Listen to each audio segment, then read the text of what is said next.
புதிய ஆண்டில் நாம் ஆண்டுடைய வார்த்தைகளை நாம் கேட்கப் போகிறோம். எரேமியா புஸ்தகம் 29ஆம் அதிகாரம் 10ஆம் வசனத்திலிருந்து இந்த ஆண்டுக்கான வாக்குத்தத்த செய்தியை நாம் கேட்கப் போகிறோம்.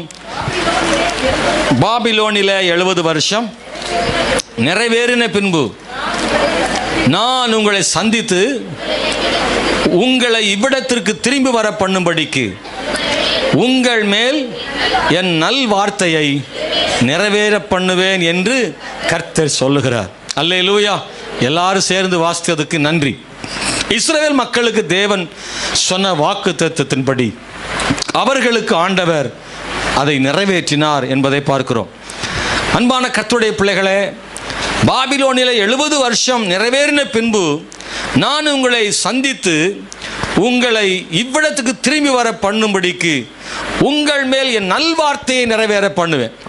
நான் நிறைய விஷயங்களை சொல்கிறேன். காமனாக அந்த வசனத்தின் பின்பகுதியை நீங்கள் மனதில் ஆழமாக வைத்துக் கொள்ளுங்கள்.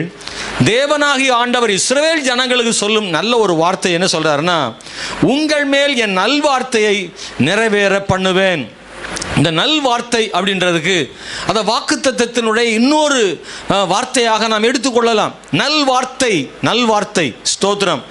தேவன் நமக்கு தருகிற வாக்குத்தத்தம் தான் நல்வார்த்தை. இன்னைக்கு தேவன் நமக்கு எல்லாருக்கும் நல்வார்த்தைகளை ஆண்டவர் தருகிறார். ஆனால் நல்வார்த்தைகளை தருவது மட்டுமல்ல, தேவன் அதை நிறைவேற்றுகிறவர் என்று வேதம் சொல்கிறது. நல்ல கவனிங்க. மனிதர்கள் நல்வார்த்தைகளை சொல்வது உண்டு. சிலருக்கு நல்வார்த்தைகளை சொல்ல மனமும் இல்லை. உங்களுக்கும் எனக்கும் நல்வார்த்தைகளை சொல்ல மனம் உண்டு. ஆனால் பலராலும் நல்வார்த்தைகளை நிறைவேற்ற முடியாது. சிலர் சொல்லுவாங்க, நான் அப்படி செய்திருவேன், இப்படி செய்வேன், நீ கவலைப்படாத, உனக்கு நான் இருக்கேன். அப்படி எல்லாம் மனிதர்கள் எல்லாம் நிறைய வார்த்தைகளை சொல்லுவாங்க. சொந்தக்காரங்க சிலர் சொல்லுவாங்க, பார்த்துக்கலாம் அப்படி இப்படி சொல்லுவாங்க. ஆனால் ஏதோ காலகட்டத்தில் அவங்களால அதை செய்ய முடியாமல் போயிடும் சொந்தக்காரங்க. ஆனால் பின்னாடி கேட்கும்போது சொல்லுவாங்க, நான் சொன்னேன், ஆனால் என் சூழ்நிலை சரியில்லை. அன்னைக்கு இருக்கிற சூழ்நிலைக்கு நான் செய்யலான்னு தான் சொன்னேன், ஆனால் இப்போ உள்ள சூழ்நிலைக்கு என்னால் செய்ய முடியாது. மனிதர்கள் நல்வார்த்தைகளை சொல்ல மனம் இருக்காது. சிலருக்கு சொல்ல மனம் இருக்கும், ஆனால் அவைகள் எல்லாம் நிறைவேற்ற எல்லாராலும் முடியாமல் போய்விடலாம். ஆனால் தேவனாகிய கர்த்தர் சொன்னபடி செய்கிறவர். அவர் சொல்லில் மாற்றம் இல்லை. அவர் சொன்னபடி நிச்சயமாக நிறைவேற்றுகிற தேவன். கர்த்தர் சொல்லிட்டாருன்னா அதற்கு மேலே வேற ஒன்றும் இல்லை. அவர் செய்து முடிக்க போதுமானவராக இருக்கிறார். இஸ்ரவேல் ஜனங்களுக்கு எப்போமோ சொன்னதை ஆண்டவர் மனதில் வைத்து அதில் ஒன்று கூட அடிபடாமல் சரியான நேரத்தில் கர்த்தர் செய்து முடித்தார். வேதாகமத்தில் நிறைய தேவ பரிசுத்தவான்களுடைய வாழ்க்கையில் எதையெல்லாம் தேவன் சொன்னாரோ அதை எல்லாவற்றையும் கர்த்தர் நிறைவேற்றினார். இன்றைக்கும் தேவன் ஜீவிக்கிறார். நம்முடைய வாழ்க்கையிலும் அவர் சொன்னதை நிறைவேற்றுவதற்கு உண்மையுள்ள தேவனாக இருக்கிறார். இந்த வேத வசனத்தில் சொல்லப்பட்டிருப்பவைகள் எல்லாம் நமக்காகவும் இதில் எழுதப்பட்டிருக்கிறது. வேதாகமத்தில் சொல்லப்பட்டிருக்கிற வாக்குத்தத்தங்கள், ஆபிரகாமுக்கு சொல்லப்பட்ட வாக்குத்தத்தங்கள் ஆபிரகாமுக்கானது மட்டுமல்ல, ஆபிரகாமின் சந்ததியாக இருக்கிற நீங்களும் நானும், உங்களுக்கு எனக்கு அந்த வாக்குத்தத்தம் பொருத்தமானதாக இருக்கு.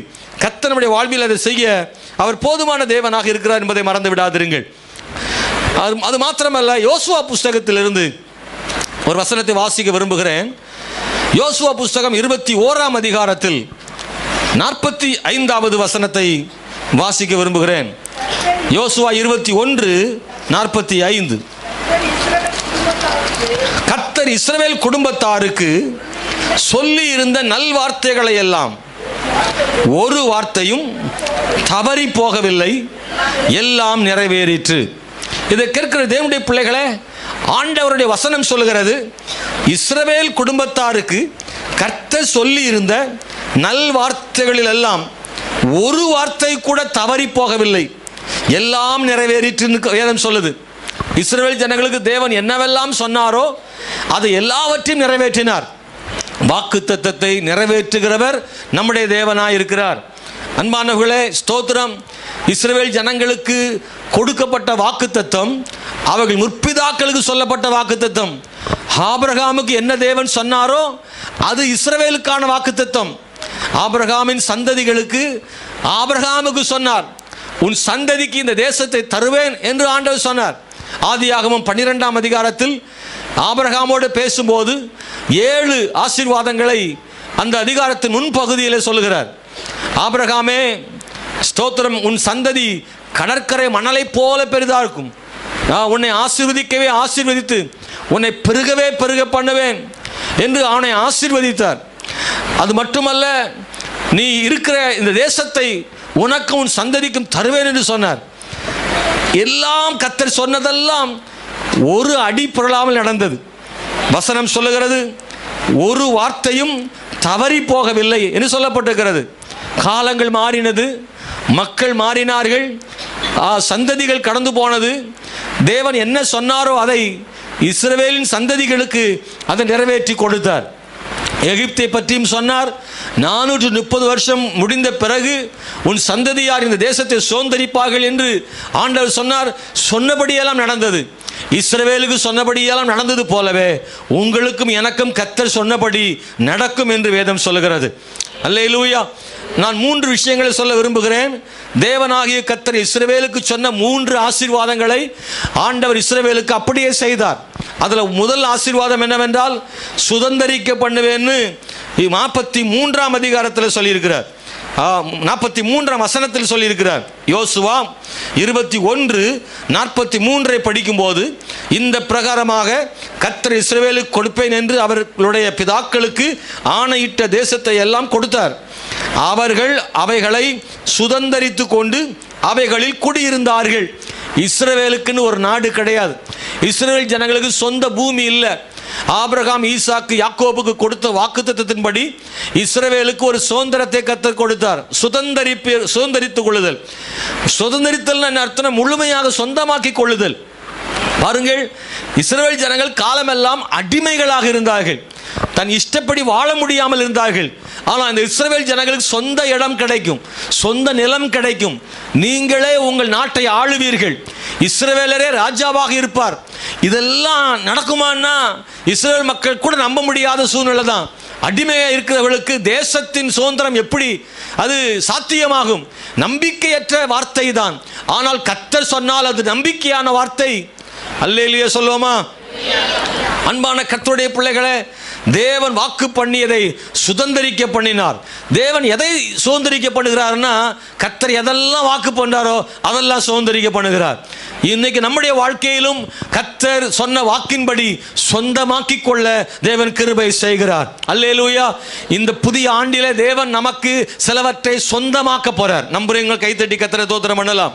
நம்பினா ஆமென். இந்த வருஷத்தில் தேவன் சிலவற்றை நமக்கு சொந்தமாக்க போகிறார். சொந்தமாக்க போகிறார். நிலமா இருக்கலாம், வீடா இருக்கலாம், கார் வாகனங்களா இருக்கலாம். சிலவற்றை இந்த புதிய ஆண்டிலே சொந்தமாக்கும்படி செய்வாராக. 24 நீங்க நினைச்சிருக்கலாம் இதெல்லாம் நமக்கு கிடைச்ச நல்லா இருக்கும்னு. ஆமென். வாடகைக்காக இரவலாக வாங்கி பயன்படுத்தின சிலவற்றை நீங்கள் சொந்தமாக்க போகிறீர்கள். கர்த்தர் புதிய ஆண்டிலே உங்களை சுதந்தரிக்க பண்ண போறாரு. இஸ்ரவேல் ஜனங்களை போல நீங்க நினைச்சிட்டு இருப்பீங்க, நமக்கெல்லாம் சுதந்தரிக்க வாய்ப்பு இருக்குமா அப்படின்னு நினைப்பீங்க. காலமெல்லாம் நம்ம இப்படியே அங்கங்க வாங்கி சமாளிச்சுட்டே போயிட்டே இருக்கிறோமோ அப்படின்னு நினைப்பீங்க.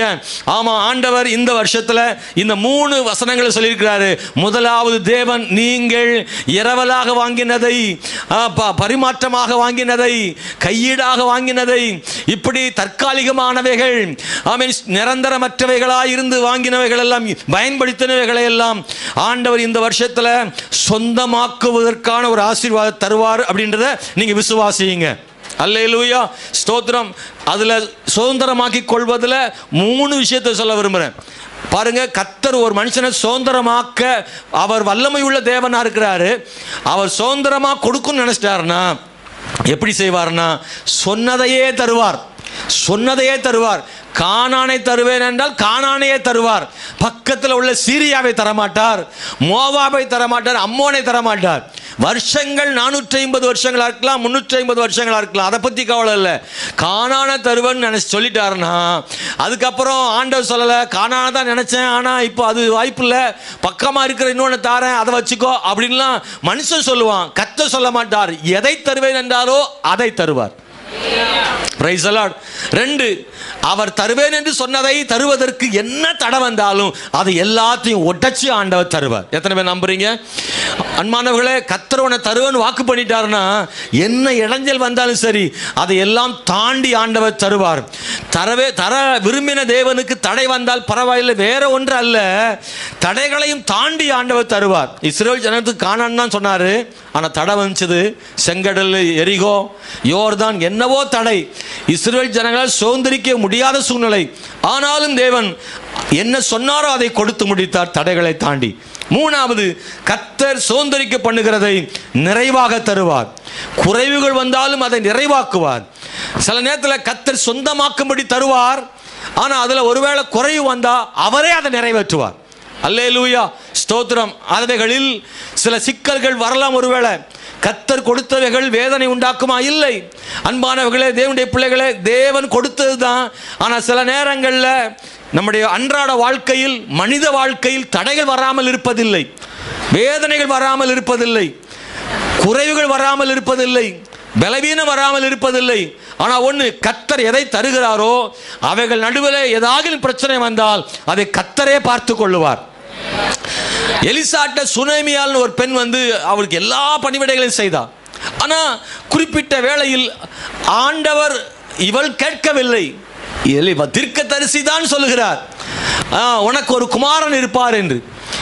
அவள், நான் சலக்கரணையோடு மக்கள் நடுவில் நல்லா சிறப்பாக இருக்கிறேன்னு சொன்னான். ஆனால் அவளுடைய தேவை அறிந்து தீர்க்கதரிசி வாக்கு பண்ணினார். கர்த்தர் அவளுக்கு ஒரு குழந்தையை கொடுத்தார். கர்த்தர் கொடுத்த குழந்தை, ஆனால் ஒரு நாள் அந்த குழந்தை அங்கே மரித்து போனது. அந்த சம்பவம் உங்களுக்கு தெரியும் நினைக்கிறேன். 2 ராஜாக்கள் 4ஆம் அதிகாரம் 27, 28 வாசிக்கிறோம். அவள் அழுகிறாள். அவள் தீர்க்கதரிசிட்ட போய் கேட்கிறாள், நான் கேட்டேனா? நீர்தானே வாக்கு பண்ணி கொடுத்தீர், கர்த்தர் கொடுத்த பிள்ளை இப்பொழுது இல்லை என்று கதறுகிறார். நான் அந்த சம்பவத்தை படிக்கும்போது, அன்பான தேவனுடைய பிள்ளைகளே, கர்த்தர் கொடுத்த ஆசீர்வாதத்திலும் குறைவு வருமானால் கர்த்தர் அதை ஆசீர்வாதத்தை இரட்டிப்பாக்குவார். அதில் ஒரு பெரிய மகிழ்ச்சியை தருகிறார். திரும்பவும் அந்த பிள்ளையை உயிரோடு எழுப்பி அவள் கைகளில் கொடுத்தார். தேவன் யார் என்பதையும் வல்லமை உள்ளவர் என்பதையும் வெளிப்படுத்துவதற்காக சில நேரங்களில் அந்த மாதிரி பாதைகளை கர்த்தர் கொண்டு போவார். நீ துன்பப்படுவதற்காக குறைவுகள் வருவதில்லை. கர்த்தர் உன்னை உருவாக்குவதற்காக, உன்னை பலப்படுத்துவதற்காக, உன்னை பக்குவப்படுத்துவதற்காக, உன்னை ஆமென் ஸ்தோத்திரம் வெற்றியுள்ள மகனாய் மாற்றுவதற்காக, சில காரியங்களை கற்றுக்கொள்வதற்காக, சில சங்கடங்களின் பாதை வழியை கர்த்தர் நடத்துவார். தேவனுடைய சிட்சை என்பது நம்முடைய வாழ்விலே குறைவுக்கானது அல்ல, தேவனுடைய சிட்சை நம்மை உருவாக்குவதற்கானது. அல்லேலூயா. நீங்க நல்லா புரிஞ்சுக்கோங்க, நம்முடைய வாழ்க்கையில் சிட்சைகள், போராட்டங்கள், பிரச்சனைகள் வருமானால் அவைகளால் நம்மை அழிப்பதற்காக தேவன் அனுமதிப்பதில்லை. அவைகள் நடுவில் நம்மை உருவாக்குவதற்காக தேவன் சில நேரத்தில் அனுமதிக்கிறாரு. அல்லேலூயா. நீங்க நல்லா கவனிச்சிங்கன்னா, கோழி அந்த அடகாக்கும் போது அந்த முட்டைக்குள்ளேருந்து குஞ்சு வருவதை எத்தனை பேர் பார்த்துருக்கிறீங்க? எல்லாருக்கும் அந்த வாய்ப்பு கிடைக்காது, ஆனால் எனக்கு அந்த வாய்ப்பு உண்டு. சிலர் முன்னாடி உள்ளவங்களும் பார்த்துருப்பீங்க. 21 நாள் முடியும் போது அந்த கோழி ஒவ்வொரு முட்டையாக என்ன செய்யும்னா வெடிப்பு விடும். உள்ளே இருந்து அந்த கோழி குஞ்சு வெளியே வரும். நல்லா கவனிச்சிங்கன்னா, நாங்கள் ரொம்ப அவசரப்படுவோம். நாங்கள் 6 பிள்ளை இல்லை, அப்படியே ராத்திரியில் தூங்க மாட்டோம். அன்றைக்கி இந்த கோழி குஞ்சு வெளியே வரும்போது எல்லாரும் சுற்றி ரவுண்டாக உட்காந்து பார்த்துட்டு ஒரு குஞ்சு 2 குஞ்சுன்னு சொல்லிக்கிட்டே இருப்போம். ஒவ்வொரு கோழி குஞ்சாக பொறிக்கும் போது உடனே நம்ம ஆளுங்க சும்மா இருக்க மாட்டாங்க. இவங்க போய் பிரித்து விடுறது, வெளியே வா வெளியே வான்னு முட்டையை உடச்சி விடுறது. நாம உடச்சி முட்டையை விட்டு வெளியே கொண்டு வரோம்ல, அந்த குஞ்சு செத்து போயிடும். அந்த கோழி முட்டைக்குள் இருந்து அந்த குஞ்சியே தன்னுடைய அழகால் அதுவே என்ன செய்யுது, விரிவடைந்து அதுவே உடைத்து வருது. கோழி கொஞ்சம் ஹெல்ப் பண்ணும், ஆனால் உள்ளே இருந்து அதுவே உடைத்து கொண்டு வெளியே வருகிறது. என்ன முறைச்சி பார்க்குறிய? உங்களுக்கு தெரியுமா? உங்களுக்கு அது தானாக அதை செய்து வரும்போது அது பக்குவம் அடைகிறது. நல்லா அதே செய்து நீங்களா பண்ணீங்கன்னு வைங்களேன், அது போயிடும். அது மாதிரி தான் சில நேரங்களில் ஆண்டவர் ஹெல்ப் பண்ணுறதுக்கு அவரால் முடியும். நாமளா சில நேரம் உடைச்சிட்டு வரணும்னு அவர் எதிர்பார்க்குறாரு. அவராக உடைச்சி வெளியே கொண்டு வந்தாருன்னா நமக்கு பக்குவமே வராது, பழக்கமே வராது. நாமளா அதை உடைச்சி வெளியே வரும்போது நமக்கு அந்த அனுபவம் கிடைக்கிறது. அனுபவம் கிடைக்கிறது. கர்த்தர் நம்மை பழக்க வைக்கிறார். உங்கள் வாழ்க்கையில் வரக்கூடிய போராட்டம் பிரச்சனைகளை கண்டு பயப்படாதீங்க. கர்த்தர் அதன் நடுவாக நம்மளை நல்லா உருவாக்குறாரு. என்ன வந்தாலும் தாங்கிக்கிறது தெம்பு கொடுக்குறாரு, துணிச்சலை கொடுக்குறாரு, ஓட பலன் கொடுக்குறாரு, தைரியம் கொடுக்குறாரு. நீங்கள் போராட்டத்தில் நீங்கள் நின்று பிடிக்கும் போது உங்களை மாதிரி போராட்டத்தில் சிக்கிற ஆளுக்கு நீங்கள் ஆலோசனை கொடுப்பீங்க. அல்லேலூயா. சொந்து போகாதீங்க. பக்கத்தில் சொல்லுங்கள், கவலைப்படும், எதனாலும் சமாளிக்கலாம், விடுங்க. பக்கத்தில் எதனாலும் சமாளிக்கிறாங்க, வரட்டுங்க, வர்றது வரட்டு பார்த்துக்கலாம். சொல்லுங்க, வர்றது வரட்டு பார்த்துக்கலாம். அல்லேலூயா. என்ன வந்தாலும் சரி தாங்கி சமாளித்து அடித்து நொறுக்கி வெளியே வந்தாவும். அல்லேலூயா. கோழி குஞ்சு முட்டைக்குள்ளே அது அது முயற்சி பண்ணி அது வெளியே வர முயற்சி பண்ணும்போது கோழி கொஞ்சம் என்ன செயல்படுதில்லை, அது மாதிரி தேவன் நமக்கு என்ன பண்ணுவார்? பிரச்சனைகளை போராட்டத்தில் உருண்டு பிறண்டு பிரச்சனைக்குள்ள வரும்பொழுது உன்னத தேவன் கொஞ்சம் ஹெல்ப் பண்ணுவார். ஆண்டவர், நாம் ஆசீர்வாதமாக இருப்போம். அல்லேலூயா. சோர்ந்து போகாதிருங்கள். ரெண்டாவது கர்த்தர் சொல்கிற ஆசீர்வாதம் என்ன சொல்கிறா தெரியுமா? இளைப்பாற பண்ணுவார்னு 44ஆம் வசனத்தில் படிக்கிறோம். கர்த்தர் அவருடைய பிதாக்களுக்கு ஆணைப்பட்டபடியெல்லாம் அவைகளை சுற்றிலும் யுத்தம் இல்லாமல் இளைப்பாற பண்ணினார். அவருடைய எல்லா சத்துருக்களும் ஒருவரும் நிற்கவில்லை. இளைப்பாற பண்ணுகிற தேவன். இந்த 3 ஆசீர்வாதத்தை அந்த வசனத்துக்குள்ள கர்த்தர் கொடுத்திருக்கிறார். அவர் சொன்ன நல்வார்த்தைகளில் ஒன்றும் என்ன செய்யல, தவறல. அந்த நல்வார்த்தை என்ன? உன்னை சுதந்திரிக்க பண்ணுவார். 2 இளைப்பாற பண்ணுவார். இந்த இளைப்பாறுதல்னா என்ன அர்த்தம் அப்படின்னா ஓய்வுன்னு அர்த்தம், சமாதானம்னு அர்த்தம். ஸ்தோத்திரம். இளைப்பாறுதல்னா ரெஸ்ட் அண்ட் பீஸ் அப்படின்னு சொல்லப்பட்டிருக்கு ஆங்கில வேதாகமத்தில். தேவனாகிய கர்த்தர் நமக்கு ரெஸ்ட் அண்ட் பீஸ் கொடுக்குற சமாதானத்தை, இளைப்பாறுதலை ஆண்டவர் கட்டளையிடுகிறார்னு பைபிளில் சொல்லப்பட்டிருக்கிறது. தேவனுடைய பிள்ளைகளை இளைப்பாறுதல் அப்படின்றது 2 காரியம். ஒன்று, நித்தியமான இளைப்பாறுதல் ஒன்று இருக்கு, இம்மையிலும் இளைப்பாறுதல் இருக்கு. மறுமையினான இளைப்பாறுதல் அது தனி. அதற்காக தேவனை சார்ந்து வாழ்கிறோம். இந்த பூமியிலும் தேவன் இளைப்பாறுதலை பண்ணுகிறார். அன்பான தேவனுடைய பிள்ளைகளே, ஸ்தோத்திரம். இஸ்ரவேல் ஜனங்கள் களைத்து போனார்கள், நடந்து நடந்து சோர்ந்து போனார்கள், வனாந்திரத்தில் நெருக்கங்களை அடைந்தார்கள். ஆண்டவர் சொல்றாரு, இத்தனை காலமும் நீ பட்ட பாடு, இத்தனை காலமும் நடந்த நடை, இவ்வளவு காலம் போராடின போராட்டம், இல்லாமையிலும் இருப்பதிலும் இரு சமாளித்து வந்த பாதைகள், ஆமென் ஸ்தோத்திரம். வனாந்திரத்தின் வெயில், இரவினுடைய பனி, எத்தனையோ காரியங்களை சமாளித்து கஷ்டப்பட்டு வேதனைப்பட்டு வந்திருக்கிறாய். இதுவளவு நாளும் பட்ட கஷ்டங்களுக்கு ஈடாக கானான் தேசத்தில் இளைப்பாற பண்ண போகிறேன்னு அந்த மக்களுக்கு ஆண்டவர் சொன்னார். பாருங்களேன், அதுதான் பெரிய விஷயம் இல்லை? அல்லேலூயா. ஸ்தோத்திரம். இந்த வருஷம் 2025 கர்த்தர் நம்ம இளைப்பாற பண்ணுவாராக. ஒரு வீடியோவில் பார்த்தேன், ஒரு அம்மாட்ட உங்களுக்கு என்ன ஆசைன்னு ஒருத்தர் கேட்குறாரு. நிறைய பேர் இருக்காங்க. ஒரு விவாதம் அது. அதில் ஒவ்வொருத்தரும் அவங்க ஆசை சொல்கிறாங்க. ஒரு அம்மா சொல்கிறாங்க, ஐயா நான் ஒரு நாள் நிம்மதியாக தூங்கி எந்திக்கணும்யா. அவங்க ஆசையை பாருங்களேன். நான் ஒவ்வொருத்தரும் என்னெல்லாமோ ஆசையை சொல்லுவாங்க. அந்த அம்மா சொல்கிறாங்க, ஒரு நைட்டாவது நல்லா நிம்மதியாக தூங்கணும் சார் அப்படின்றாங்க. அப்படின்னா அவங்களுக்கு என்ன இல்லை, ஏன்னா அவங்க ராத்திரி வேலைக்கு போயிட்டு லேட்டாக வர்றாங்க. நாளைக்கு மறுநாள் காலையில் சீக்கிரமாக இருந்துச்சு வேலைக்கு போகணும். அப்படி போனால் தான் பிள்ளைகளை காப்பாற்ற முடியும். அன்றாடம் ஒரு நாள் கூட வேலைக்கு போகலைன்னா மறுநாள் அவங்களுக்கு என்ன இல்லை, சாப்பாட்டுக்கு பணம் கிடையாது.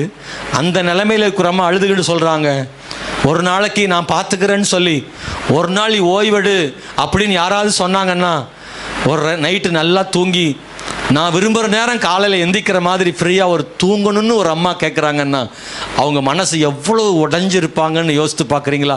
இன்றைக்கும் ஒருவேளை இங்கே அப்படி யாராவது இருக்கலாம், எனக்கு ஒரு ஓய்வு தேவை, ஒரு நாளாவது கொஞ்சம் ஓய்ந்திருக்கிறேன், அவ்வளவு சுமை இருக்குது, நான் ஓடிக்கிட்டே இருக்கிறேன், ரொம்ப பிஸியாகவே இருக்கிறேன், கடின உழைப்பு, என்னால் ஓய்வெடுக்கக்கூட நேரமில்லாதபடிக்கு உழைக்கிறேன், வீட்டிலும் வெளியிலும் வேலைகள் அதிகம், சுமைகள் அதிகம், பாடுகள் அதிகம், கணவனுக்காக மனைவிக்காக பிள்ளைகளுக்காக நான் ஓடிக்கொண்டே இருக்கிறேன், என்னையே மறந்து என் சுகம், என்னுடைய ஓய்வு, என் ஆரோக்கியத்தை கூட நான் பொருட்படுத்த முடியாத அளவுக்கு என் குடும்பத்துக்காகவே நான் அல்லாடுகிறேன், எனக்கானவைகளையே நான் யோசிக்கவே முடியவில்லை, என் வாழ்நாளெல்லாம் பிறருக்கானவைகளை யோசிக்கிறேன், அவர்களுக்கு செய்யணுமே, இவர்களுக்கு செய்யணுமே, பிள்ளைகளுக்கு பார்க்கணுமே, அதை பார்க்கணுமே, எனக்காக கூட எதையும் செய்து கொள்ள முடியவில்லை அப்படின்ற ஒரு சூழ்நிலையில் இருக்கக்கூடிய தேவனுடைய பிள்ளைய கர்த்தர் இந்த வருஷத்தில் உன் தேவைகளை சந்தித்து உன்னை இளைப்பாற பண்ணுவதற்கான ஒரு சூழ்நிலைகளை ஆண்டவர் தருவாராக.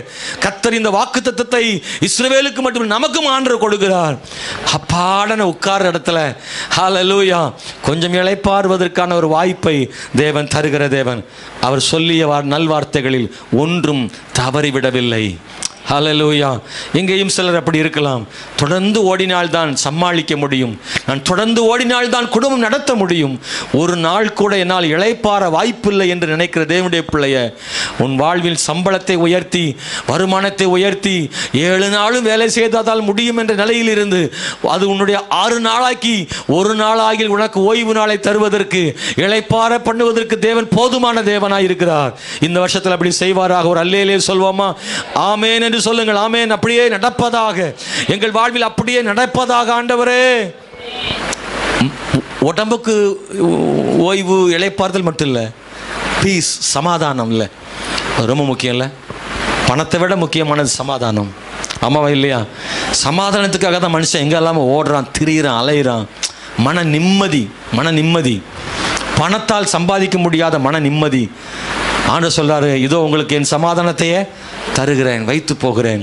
உலகத்தால் கொடுக்க முடியாததும் உலகத்தால் எடுக்க முடியாதுமான சமாதானத்தை உனக்கு தருவேன்னு ஆண்டவர் சொல்றாரு. போராட்டங்கள் இருந்து கொண்டே இருக்கும், அதில் சமாதானத்தையும் தேவன் தருகிறார், போராட்டத்தில் விடுதலையும் தருகிறார். அன்பான தேவனுடைய பிள்ளைகளை, பைபிளில் யோபு சொல்றாரு, எனக்கு குறித்ததை நிறைவேற்றுவார்னு யோபு 23:14 சொல்றார். 1 சாமுவேல் 1:23 எல்கானா சொல்றாரு, கர்த்தர் தம்முடைய வார்த்தையை மாத்திரம் நிறைவேற்றுவாராக என்று சொல்கிறார். 2 சாமுவேல் 7:28-29 உம்முடைய வார்த்தை சத்தியம், இந்த நல் விசேஷங்களை வாக்குத்தத்தம் பண்ணினீரே என்று தாவீது சொல்லுகிறார். அவருடைய வார்த்தை மாறாது, அவருடைய வார்த்தை சத்தியம், ஆண்டுடைய வார்த்தை உண்மையாக நிறைவேறும்னு பைபிளில் நிறைய வசனங்கள் இருக்கு.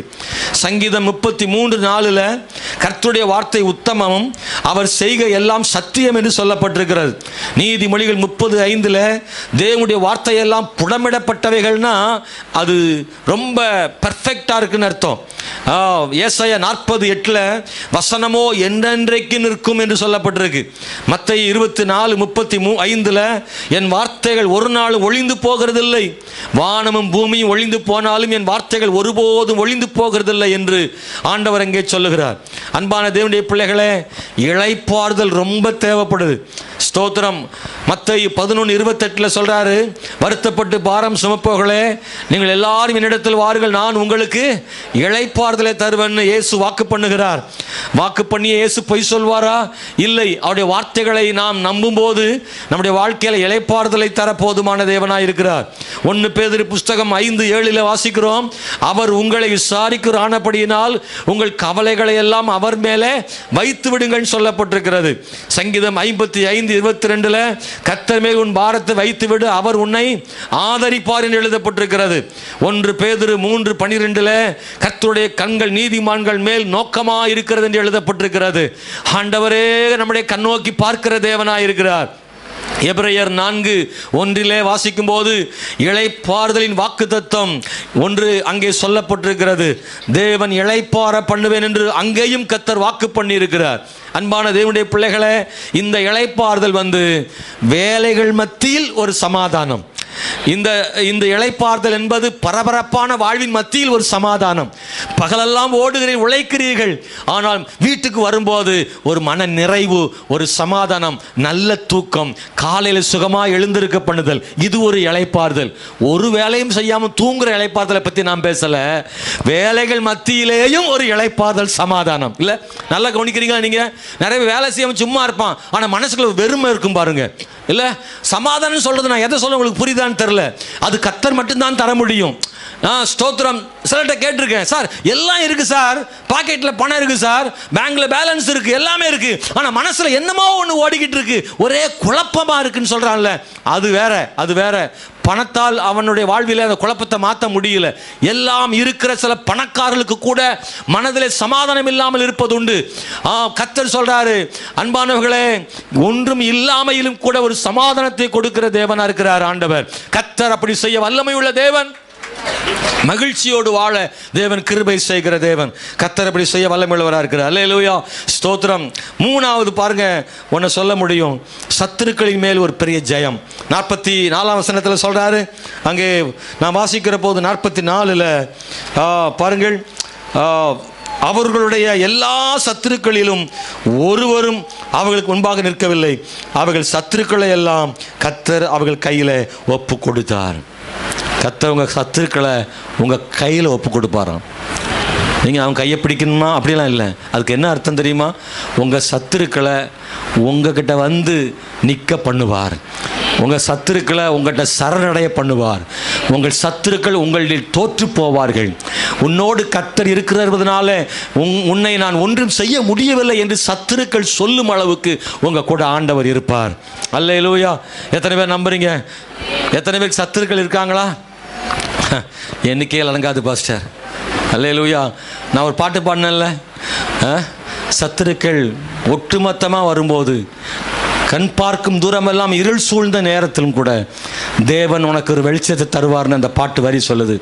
அந்த பாட்டை நீங்களாம் பாடணும், வீட்டில் பாடிக்கிட்டு இருங்க இந்த பாட்டை. அல்லேலூயா.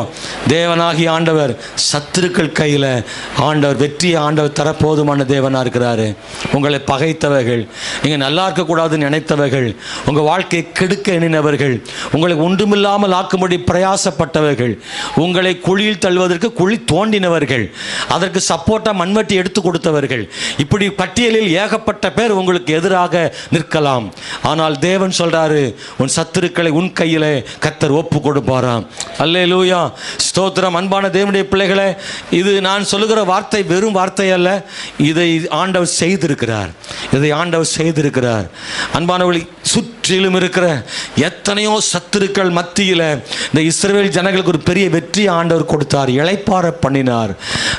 ஏவியர், ஏத்தியர், எபூசியர், கிர்காசியர் அப்படின்னு ஒரு 7 விதமான ஜாதிகளை பற்றி பைபிளில் படிக்கிறோம். அவங்க ரொம்ப பலசாலிகள், ராட்சசர்கள்.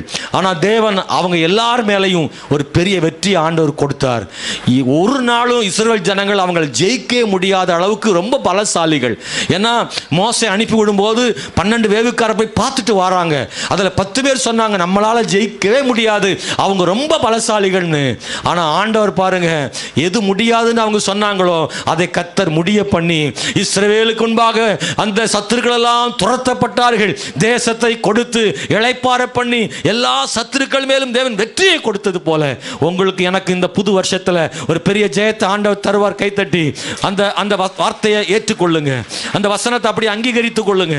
அந்த வசனத்தோடு இணைந்து கொள்ளுங்க. அன்பானவர்களே, சத்துருக்கள் மடங்கடிக்கப்படுவார்கள். கர்த்தர் ஜெயம் எடுப்பார். ஹல்லேலூயா. ஒரு குறிப்பிட்ட காலம் சத்துருக்களுக்கு முன்னாடி வாய் மூடி பேச முடியாது நின்றுக்கலாம். இப்போது உங்களுக்கு முன்னாடி சத்துரு வாய் மூடி நிற்கும் வேளைகளை ஆண்டவர் தருவார். தீமை செய்ய நினைத்தவர்களுக்கு முன்பாக நீங்கள் வாழ்ந்திருப்பதை அவர்கள் பார்க்கும்படி ஆண்டவர் செய்வார். நான் ஒரு 3 காரியம் சொல்ல போகிறேன். தேவன் கொடுக்கும் வாக்குத்தத்தம் 3. அதை எத்தனை பேர் சொல்ல முடியும்? முதல் வாக்குத்தத்தம் என்ன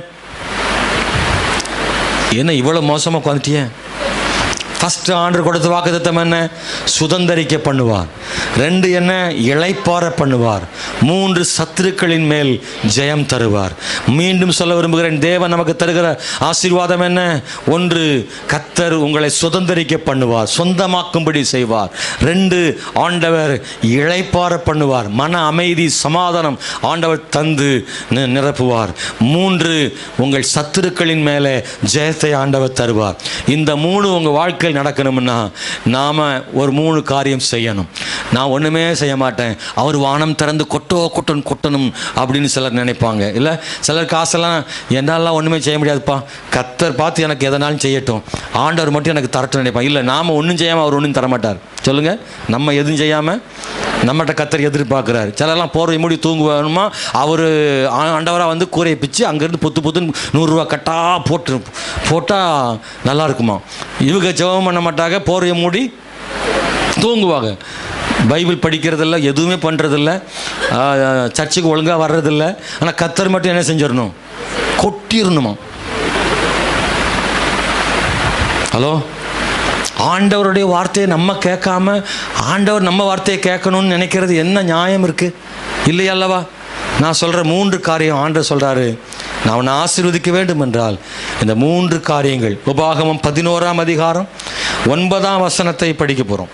உபாகமம் 11ஆம் அதிகாரம் 9ஆம் வசனம். நீங்கள் சுதந்தரிக்க போகிற தேசத்துக்குள் பிரவேசித்து அதை சுதந்தரிக்கும்படிக்கும் கர்த்தர் உங்கள் பிதாக்களுக்கும் அவர்கள் சந்ததிக்கும் கொடுப்பேன் என்று அவர்களுக்கு ஆணையிட்ட பாலும் தேனும் ஓடுகிற தேசத்தில் நீங்கள் நீடித்து வாழும்படிக்கும் இன்று நான் உங்களுக்கு கற்பிக்கிற கற்பனைகளை எல்லாம் என்ன சொல்லியிருக்கு? சுதந்தரிக்கணும்னா அந்த வசனம் அப்படி தான் இருக்கு. நீங்கள் பாலுந்தேனும் ஓடுகிற தேசத்தை சுதந்தரித்து நீடித்த நாள் அங்கே வாழணும் அப்படின்னா இன்று நான் உங்களுக்கு கற்பிக்கிற கற்பனைகளை எல்லாம் கைக்கொள்வீர்களாக. நம்பர் 1 என்ன செய்யணும்? அவருடைய கட்டளைகளை கை கொள்ள வேண்டும். அல்லேலூயா, ஸ்தோத்திரம், பிரைஸ். சிலருக்கு அப்படியே கண்ணு சொக்குது, நேரம் தாண்டி போய்கிட்டு இருக்கிறதுனால அப்படியே அரைக்கண்ணு முக்கா கண்ணா போகுது. ஒரு கைத்தட்டி கர்த்தரை ஸ்தோத்திரம் பண்ணுவோமா? தூக்கம் என்னங்க, நல்லா தட்டுங்க, தூக்கம் போகிற மாதிரி. அல்லேலூயா, ஸ்தோத்திரம். நல்லா கவனிங்க, தேவனுடைய வார்த்தையை கை கொள்ள முயற்சி பண்ணுங்க. இந்த வருஷத்தில் 2025 ஆண்டோடைய வார்த்தையை கை கொள்றதுக்கு உங்களை ஒப்பு கொடுங்கப்பா. பைபிளில் நிறைய ஆண்டு சொல்லி வச்சிருக்கிறார். யோசுவா புஸ்தகம் 23ஆவது வசனம் 23ஆவது அதிகாரம் 6ஆம் வசனத்தை படிக்கிறேன். ஆகையால் மோசேயின் நியாயப்பிரமாண புஸ்தகத்தில் எழுதி இருக்கிறதை விட்டு வலதுபுறமாகிலும் இடதுபுறமாகிலும் விலகி போகாமல் அதை எல்லாம் கை கொள்ளவும் செய்யவும் நிர்ணயம் பண்ணி கொள்ளுங்கள். ஆண்டுடைய வார்த்தைகளை வலதுபுறமும் சாயக்கூடாதான், இடதுபுறமும் சாயக்கூடாதான். பைபிள் வசனத்தை கை கொள்ளுகிறவர்களுக்கு தேவன் என்ன செய்கிறாருன்னா இந்த சுதந்திரிக்க பண்ணுறாராம். 2வது ஒரு விஷயம் நான் சுருக்கமாகவே முடிக்க விரும்புகிறேன். 2வது செய்ய வேண்டிய வேலை என்ன அப்படின்னா, யோசுவா புஸ்தகம் 23:7 படிக்க விரும்புகிறேன்.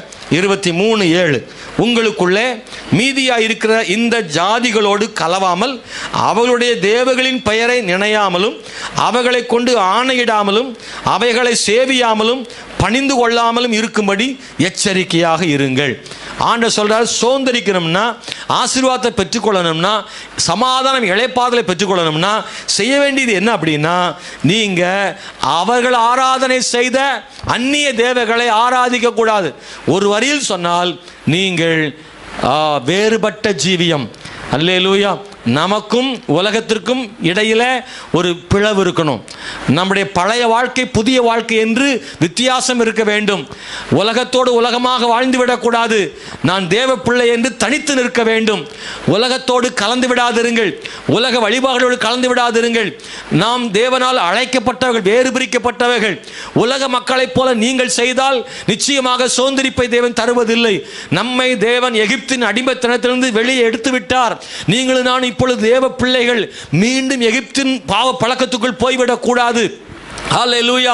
ஆண்டவர் சொல்ல வார்த்தை, உங்களை வேறு பிரிச்சுட்டேன், ரட்சிப்புக்குள் கொண்டு வந்துட்டேன், உங்களுக்கு சொந்த தேசத்தை கொடுத்திருக்கிறேன், நீங்கள் என்னால் அழைக்கப்பட்டவர்கள், நீங்கள் ஒருபோதும் மறுபடியும் நீங்கள் அவர்களைப் போல நீங்கள் மாற நினைக்காதிருங்கள் என்று ரொம்ப தெளிவாக சொல்லிவிட்டார்கள்.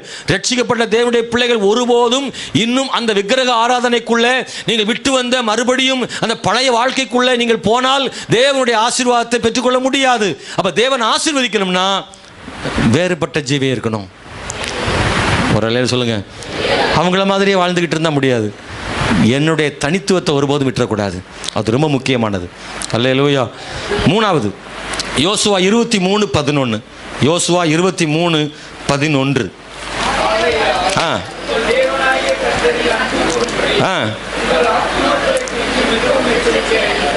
இங்கே வாசிக்கும் போது தேவனிடத்தில் அன்பு கூறுங்கள். இது ரொம்ப கவனிக்கணும். அல்லேலூயா. அவருடைய வார்த்தையை கை கொள்ளுகிறது, அவருக்காக வாழ்கிறது, இதெல்லாம் எதில் வரணும்? அன்பில் வரணும்.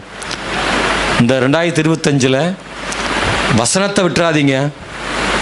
டெய்லி பைபிள் படிங்க, வசனத்தை கை கொள்ளுங்க. 2 வேறுபட்ட ஜீவியம் வாழுங்க. எத்தனை பேரோட பழகினாலும் நம்ம கிறிஸ்தவ ஜீவியத்தை மட்டும் விட்டுறக்கூடாது.